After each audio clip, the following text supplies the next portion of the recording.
Hello HIM 5390. Welcome to Team 3's final project presentation over promoting health information exchanges around the globe.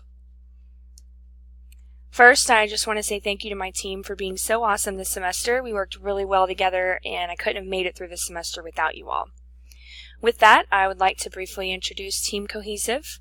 We chose Team Cohesive for our team name because we all worked very well and cohesively together from the very beginning of the semester. My name is Lisa Smith and I am from San Marcos, Texas. I'm a stay-at-home mom and I teach online ESL part-time. My team members are Joanne Mejia of San Antonio, Texas. She is a billing manager in a physician's office. Lori Lawson of New Braunfels, Texas. Lori is a patient care coordinator for Beltone Audiology. Christina Turrieta of El Paso, Texas is an outpatient medical coder for CHS, and she's also a registered health information administrator, as well as a certified coding specialist. And Daniel Couch of San Antonio, Texas, who is an HIM manager for University Health. For our final project, we discussed promoting health information exchanges around the globe.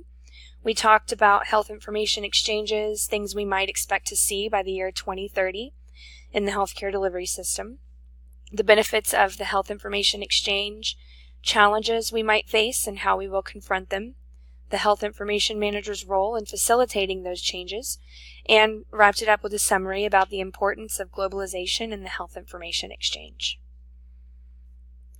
A health information exchange changes the way information is shared and is a critical piece of the data exchange.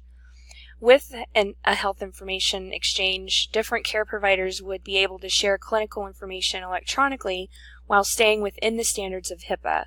So, for example, a patient is seen at his primary care provider's office, and his primary care provider can send the patient's information to his specialist's system.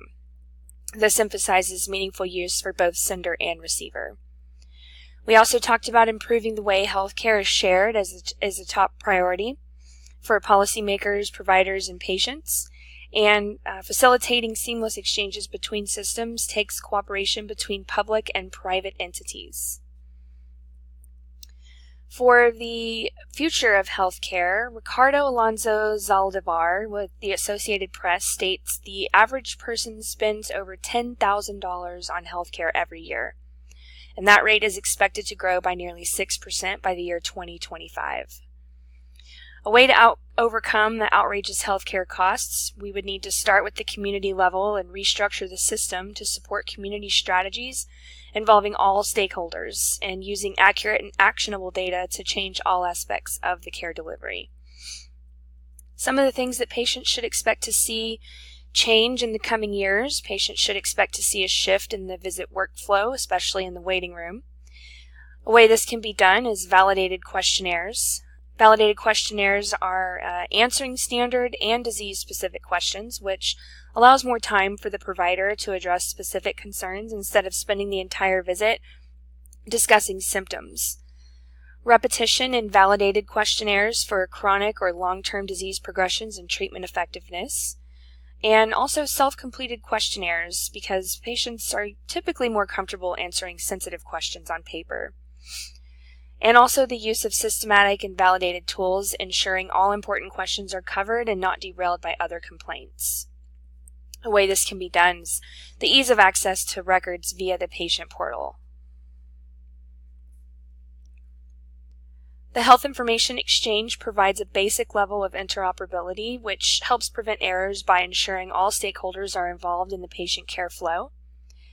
Health information controls and reduces the cost of healthcare services by eliminating the possibility of duplicative or unnecessary testing. Health Information Exchange improves public health reporting by enabling public health authorities to more accurately and effectively analyze the overall health of the population and other countries. And also, health information exchanges increase consumer education by encouraging more patient involvement, by enabling the providers to communicate through the exchange reminders of appointments, follow-up instructions, and information about medications sent to their pharmacies. Together, all of this can reduce the amount of time patients spend filling out paperwork and ultimately improving the quality of their care.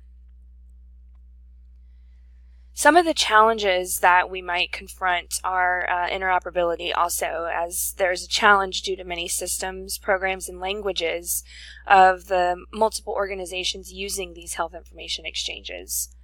Interoperability should be uniform across all organizations regarding acceptability, interpretation, and enforcement to maintain their trustworthiness and timely exchange.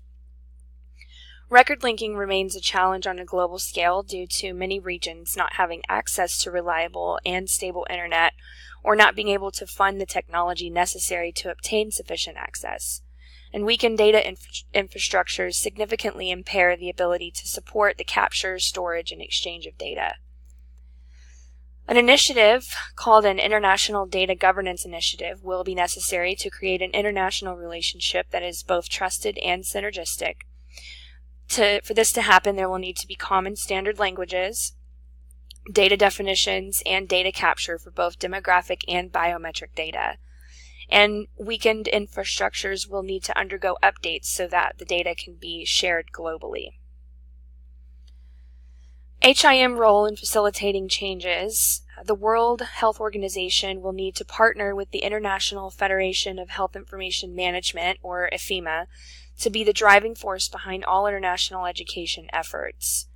IFIMA will ensure all health professionals and international educational institutions have the means to develop the health information technology skills necessary for the job. Training materials and resources will be created with a diverse audience in mind. The content will be tailor-made and specific to its intended audience, and the training will be law-specific based on the country in which the training is taking place. And ethical differences will be a focal point to guarantee the materials are respectful of the various different cultures. In summary, challenges will still be present while implementing the health information exchange, but there are potential benefits to multiple nations as well. Efforts to overcome these challenges will be made. Improvements in interoperability, record linking, insufficient infrastructures, data governance, and interorganizational relationship building. Health information exchange will create oversight agencies as well as incentives to foster exchange, and as technology continues to advance and the use of the EHR increases, health information exchanges will become increasingly feasible. This was our poster that we did for this project and our references. Thanks for listening in.